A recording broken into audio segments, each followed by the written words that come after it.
Culiacan, Sinaloa. Darkness blanketed the cartel heartland, streets empty, dogs silent, no headlights, no movement. But above the city, 8 Black Hawk helicopters sliced through cold air. Inside sat Mexican Special Forces operators, DEA tactical advisors, equipment checked, weapons loaded, mission briefing memorized. This wasn't another raid. This was the end game. In 23 cities across 2 countries, 8,247 federal agents were moving into position. FBI, DEA, HSI, U.S. Marshals, ATF, IRS Criminal Investigation, Mexican military units, all synchronized to one clock, one target: the Sinaloa Cartel's Chapitos faction. If you want the full truth about what happened next, hit like so this story reaches more people who need to know. Operation Endgame had one objective: dismantle the deadliest drug trafficking organization in American history, the one responsible for flooding U.S. streets with 200 tons of fentanyl annually, the one killing 152 Americans every single day, the one generating $15.7 billion in annual profits from poison. The Chapitos, Los Chapitos, the sons of El Chapo, 4 brothers who transformed their father's cocaine empire into an industrial-scale killing machine powered by synthetic opioids. Ivan Archibaldo Guzman Salazar, 41. Jesus Alfredo Guzman Salazar, 38. Ovidio Guzman Lopez, 33. Joaquin Guzman Lopez, 36. Each had a $10 million bounty. Each commanded private armies. Each would be captured within the next 3 hours. The helicopters descended. First compound: fortified walls, surveillance cameras, armed sicarios patrolling with AK-47s and M4 carbines, guard towers with .50 caliber machine guns. Ivan Archibaldo's fortress. Mexican gunships opened fire at 3:03 a.m., suppressing defensive positions. Tracer rounds cut through darkness. Sicarios scrambled, returned fire with RPGs. One rocket missed a helicopter by 6 feet. Special forces fast-roped directly into the compound, bypassing gates, bypassing walls, landing inside the killing zone. Gunfire erupted from 3 directions. The battle lasted 37 minutes. Cartel gunmen fought desperately. Walls absorbed hundreds of rounds, windows shattered, concrete exploded. When operators breached the main residence, they found Ivan Archibaldo crawling through a tunnel, hands dirty, face panicked, the heir to a criminal empire reduced to a rat fleeing underground. Captured at 3:42 a.m. Comment justice if you believe these criminals deserve maximum sentences. Second compound, 3 miles west. Jesus Alfredo heard the explosions, saw the helicopters, knew his brother had fallen. He had 2 choices: fight or surrender. His sicarios opened fire. Mexican forces returned overwhelming firepower. The compound's defenses crumbled in 11 minutes. Jesus Alfredo walked out with hands raised at 3:56 a.m. No tunnel, no escape, no hope. Third compound, northern outskirts. Ovidio and Joaquin were together. Intelligence had been perfect. DEA informants had provided exact locations, exact times, exact layouts. The informant was Ovidio's girlfriend. She had been cooperating for 8 months, recording conversations, photographing documents, tracking movements. Every romantic dinner had been a data collection operation. Ovidio never suspected. When helicopters surrounded the compound at 4:02 a.m., his security detail fled, just ran, dropped weapons, and disappeared into darkness. Both brothers surrendered without resistance. By 4:18 a.m., all 4 Chapitos were in military custody, the entire leadership of one of the world's most powerful drug cartels, captured in 78 minutes. Type yes if you're ready to see what federal agents found inside the superlabs. But the captures were just the beginning. Simultaneously, Mexican military units were hitting 7 industrial facilities across Sinaloa and Durango states, the super labs, the factories where fentanyl was manufactured on a scale never before seen in drug trafficking history. The largest lab sat inside a warehouse complex outside Culiacan. From the street, it looked legitimate. Loading docks, trucks, workers in uniforms. Inside was something else. 50,000 square feet of industrial chemistry, multiple production lines, reactors the size of small cars, distillation columns 3 stories tall, quality control laboratories with equipment worth millions. When Mexican forces breached at 3:14 a.m., the facility was in full operation, 3rd shift, dozens of workers overseeing chemical processes, white powder being packaged into 1-kilogram bricks, pure fentanyl. The lab contained 31,400 kilograms of finished product, ready for distribution, enough to kill 15.7 billion people, 10 times the entire global population.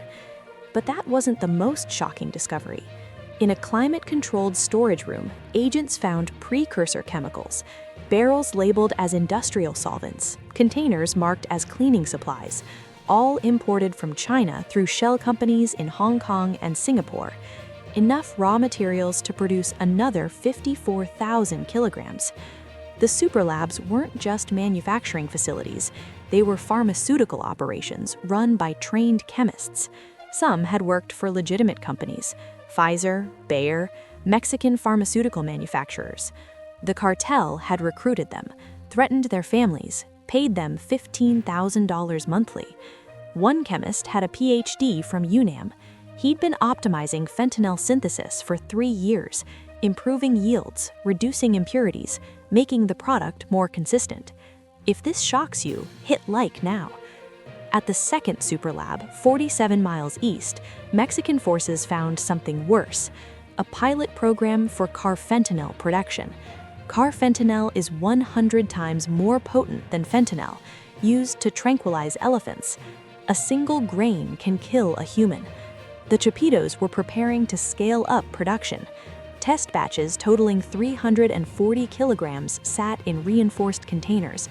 If distributed, this quantity could theoretically cause 170 billion lethal doses. The third lab specialized in fentanyl analogs, chemical variations designed to evade detection, modified molecules that drug-sniffing dogs couldn't identify, that field tests couldn't recognize. Labs 4 through 7 yielded similar results. In total, Mexican forces seized 87,600 kilograms of finished fentanyl, 200-plus tons of precursor chemicals, industrial equipment worth $43 million, production records showing output schedules, quality control data, distribution manifests, and they arrested 217 individuals, chemists, security personnel, logistics coordinators, accountants who tracked production costs and profit margins. But while Mexico burned, America was hunting. Los Angeles, San Diego, Phoenix, Chicago, New York, Miami, Atlanta, Houston, Dallas, El Paso, Denver, Las Vegas, Albuquerque, San Antonio, Tucson, Fresno, Sacramento, Portland, Seattle. In each city, federal agents were executing synchronized raids, hitting distribution networks, stash houses, money operations. Share this so more communities understand what was happening in their cities. Los Angeles, 1 a.m. Pacific Time. 23 locations, DEA tactical teams and FBI SWAT hit simultaneously. Pacoima warehouse, industrial area, roll-up doors, concrete floors, nothing unusual from outside. Agents breached with battering rams at 1:03 a.m. Inside, they found 18,300 kilograms of fentanyl, packaged in 1 kilo bricks, stamped with the Chapitos logo, a scorpion inside a crown. 18 metric tons in one building, enough to supply Southern California for 4 months. Street value exceeding $3.7 billion. But the drugs weren't the most significant discovery. In an office on the second floor, agents found distribution ledgers, handwritten records showing deliveries to 47 cities across 12 states, customer codes, payment amounts, outstanding debts. The Sinaloa Cartel ran like Walmart: inventory management, customer accounts, delivery schedules. At a money-counting house in Koreatown, agents found $427 million in cash, stacked floor to ceiling. Workers with commercial bill counters processing currency, vacuum sealers preparing bundles for transport. 1 week of drug sales, one city, $427 million. San Diego, 1 a.m. Pacific, 19 locations. HSI and DEA hit the primary entry point for drugs crossing from Tijuana. At a commercial building 3 blocks from the border, agents discovered a cross-border tunnel, professionally engineered, ventilation systems, LED lighting, electric rail system for moving loads. The tunnel was 2,400 feet long, ending inside a warehouse on the Mexican side. On the U.S. side, agents seized 12,700 kilograms of fentanyl, 8,400 kilograms of methamphetamine, 3,100 kilograms of cocaine, all smuggled through the tunnel within 72 hours. The drugs sat on wooden pallets, shrink-wrapped, barcoded. Comment your reaction if this shocks you. Phoenix, 1 a.m. Mountain. Federal agents hit 19 locations across the metro area. Mesa Storage Facility, climate-controlled units, paid in cash under fake business names. Inside Unit 47, agents found 9,800 kilograms of fentanyl. Inside Unit 51, $118 million in cash. Inside Unit 63, assault rifles, body armor, and encrypted communication equipment. At residential stash houses in Glendale and Tempe, agents found additional quantities: 2,100 kilograms here, 1,700 kilograms there, 890 kilograms in another location. Each house looked normal: landscaped yards, 2-car garages, basketball hoops. Inside, death packaged in plastic. Chicago, 2 a.m. Central, the Midwest distribution hub, supplying drugs to 14 states. South Side warehouse, industrial corridor, vacant lots surrounding. DEA tactical teams breached at 2:04 a.m. Inside, 15,400 kilograms of fentanyl. Sophisticated packaging equipment, shrink wrap machines, label printers, scales accurate to 0.01 grams, and distribution records, digital and physical, showing shipments to Detroit, Milwaukee, Indianapolis, Cleveland, Columbus, St. Louis, Minneapolis, Kansas City, and dozens of smaller cities. The cartel tracked everything: delivery dates, driver names, vehicle descriptions, payment status. In a back office, agents found something disturbing: customer complaint logs, drug dealers calling to complain about product quality, late deliveries, incorrect quantities. The cartel operated a customer service department. One entry: Detroit, Tony says last batch too strong, customers ODing, bad for business, wants weaker mix. They knew people were dying. They documented it. They adjusted potency for better sales. Hit subscribe so you don't miss what happened in New York. New York, 3 a.m. Eastern, 17 locations, 5 boroughs plus New Jersey operations. Bronx warehouse, agents seized 8,500 kilograms of fentanyl. Queens money operation, $386 million in cash, vacuum sealed in plastic, ready for transport to Mexico. Manhattan luxury apartments, cartel money launderers living dual lives, investment advisors by day, criminal financiers by night. One apartment in Tribeca, $4.7 million condo, occupied by a man named Hector Ramirez. Listed occupation, international trade consultant. Real job, laundering $200 million monthly through cryptocurrency exchanges and offshore shell companies. His computers contained records of 340 different bank accounts in 23 countries: Cayman Islands, Switzerland, Panama, Singapore, Dubai, Luxembourg. The money moved constantly. fractured into small transactions, layered through legitimate businesses, reconsolidated in cartel-controlled accounts. Agents arrested Ramirez in silk pajamas. His Rolex alone was worth $280,000. Miami, 3 a.m. Eastern. Brickell Avenue office building. 20th floor, glass windows overlooking Biscayne Bay. Bronze placard, Pacific Rim Trading Solutions, LLC. Agents breached at 3:06 a.m. Inside, they found an international money laundering operation disguised as a legitimate import-export business. 23 employees, computer servers, trading terminals. Everything appeared legal, but the trades were fake. The company claimed to import electronics, textiles, and machinery from Asia, export agricultural products to Latin America, all documented with shipping manifests, invoices, and customs declarations. None of it was real. The shipments existed only on paper, vastly overvalued or undervalued to move money across borders. Trade-based money laundering at industrial scale. One fake invoice, 10,000 plastic toys from China, listed value $4.8 million. Actual value, $20,000. The extra $4.78 million was drug money being laundered. Over 3 years, this one office had laundered $7.2 billion. Type exposed if you believe money launderers deserve the same sentences as drug dealers. Houston and Dallas combined raids produced staggering results. More than 20,000 kilograms of fentanyl seized between both cities.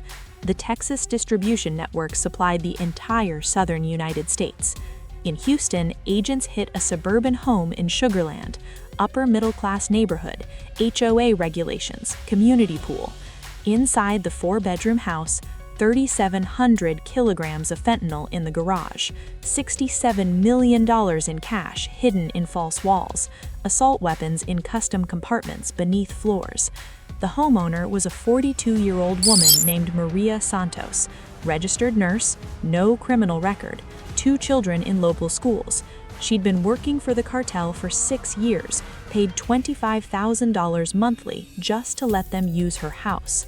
In Dallas, agents raided a trucking company in Grand Prairie, legitimate business hauling commercial freight. But hidden among legitimate loads, drivers smuggled fentanyl from border cities to distribution points nationwide. 53 truck drivers were arrested, commercial drivers with CDLs, no criminal records, average age 47. The cartel had infiltrated legitimate transportation networks. Denver, 1 a.m. Mountain. Agents seized 2,900 kilograms and $94 million in cash. Las Vegas, 12 a.m. Pacific. 3,400 kilograms seized, $121 million cash. Casino money laundering operations exposed. Albuquerque, El Paso, San Antonio, Tucson.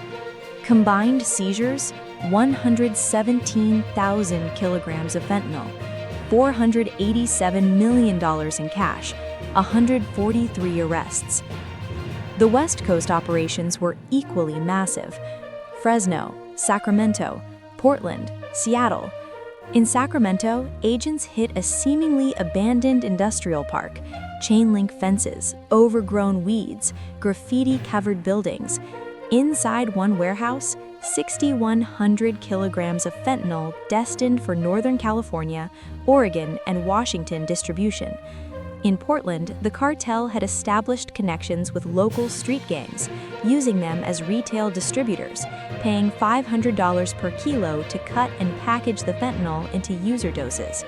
In Seattle, agents raided a high-rise apartment in Belltown, luxury unit, floor-to-ceiling windows, $3,200 monthly rent, occupied by 3 college-age men, University of Washington students. They were cutting and packaging fentanyl for distribution to Seattle's nightclub and festival scene, pressing fentanyl into counterfeit pills, fake Xanax, fake Percocet, fake Adderall. Users thought they were buying prescription medications. They were getting pure fentanyl. 12 overdose deaths in 3 months traced to pills from this apartment. Share this video before it gets buried. Atlanta represented the Southeast expansion. The cartel was aggressively pushing into markets traditionally controlled by other organizations, using violence and competitive pricing to gain territory.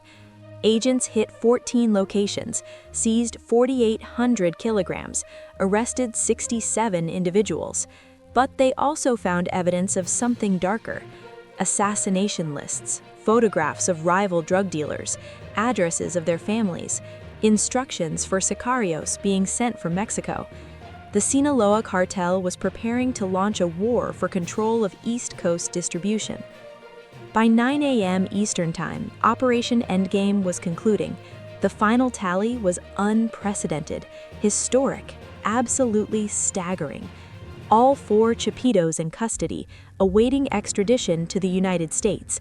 837 individuals arrested total: high-level cartel operatives, regional distributors, money launderers, chemists, smugglers, enforcers.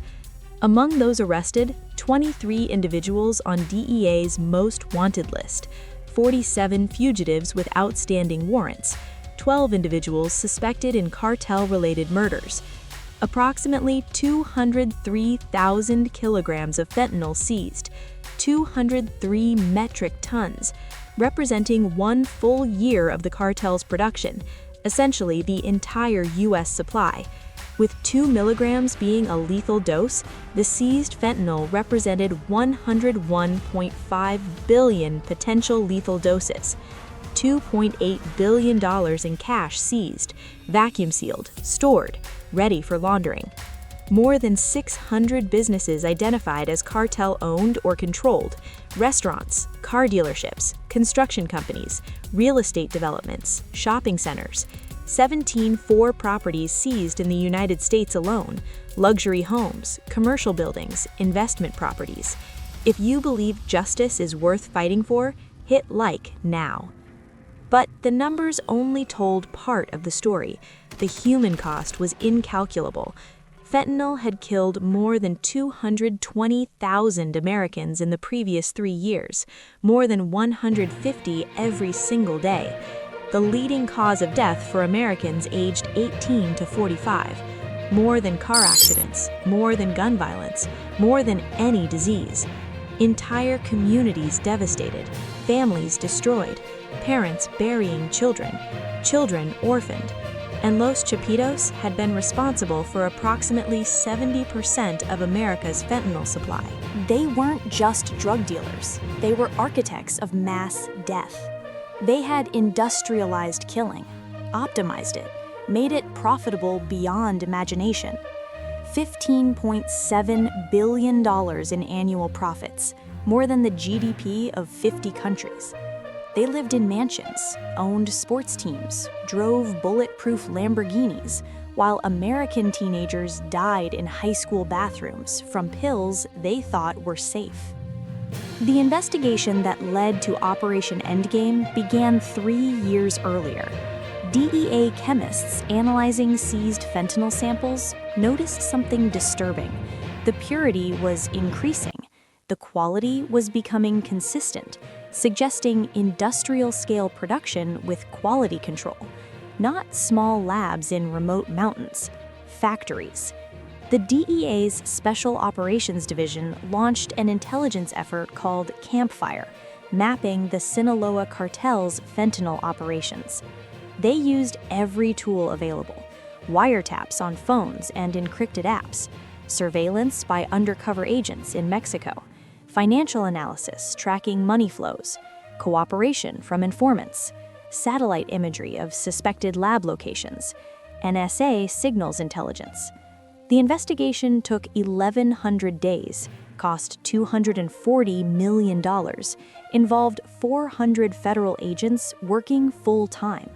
They identified the superlabs, mapped the smuggling routes, tracked the distribution networks, located the money laundering operations, and critically, they developed intelligence on where Los Chapitos lived. The breakthrough came through Ovidio's girlfriend, a DEA informant who got close to him, recorded his conversations, photographed documents, tracked his movements. She provided the final pieces of intelligence needed. Comment hero if you believe informants like her deserve recognition for risking their lives. The operational planning took 7 months, coordination at the highest levels. President Trump personally approved the mission. Mexican President Claudia Sheinbaum committed military resources. Both governments understood the stakes. The Sinaloa Cartel's power had become a threat to national sovereignty. In Mexico, cartels controlled territory, corrupted police, intimidated judges, assassinated politicians. In America, their fentanyl was causing more deaths than any foreign terrorist organization in history. This was war by another name. The operational plan was extraordinarily complex. Simultaneous strikes across 2 countries and 23 cities, requiring perfect coordination and timing.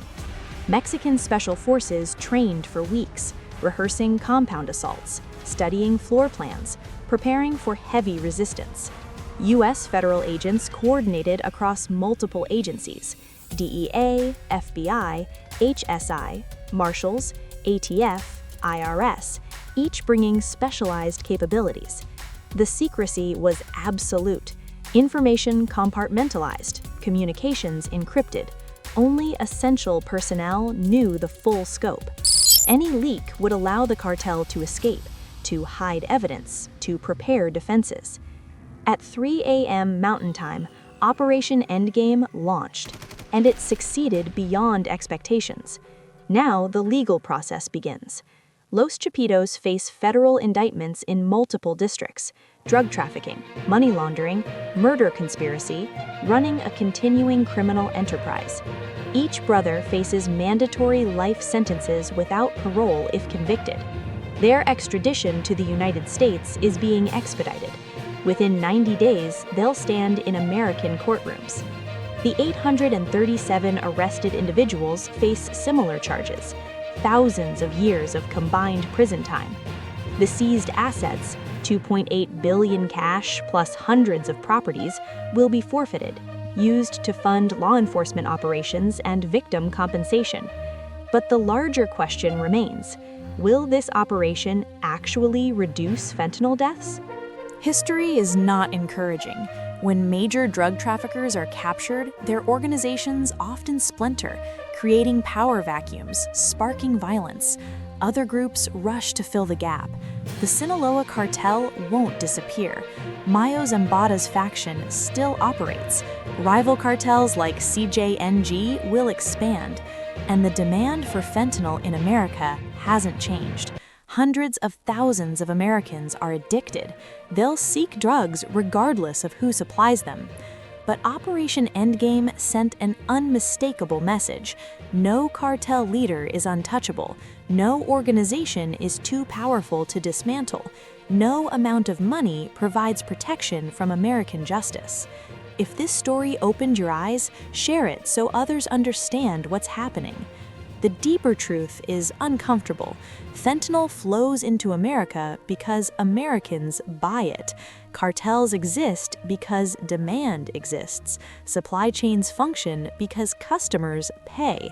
This isn't just a law enforcement problem. It's a public health crisis, an addiction epidemic, a failure of education, prevention, and treatment.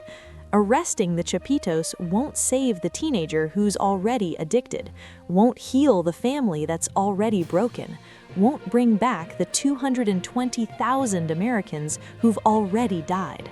Real solutions require addressing why people use drugs, expanding treatment access, reducing stigma around addiction, preventing initial use through education. But those solutions are complex, expensive, and slow. Raids make headlines, treatment centers don't. Arrests satisfy our desire for justice. Prevention programs require patience. Still, Operation Endgame matters.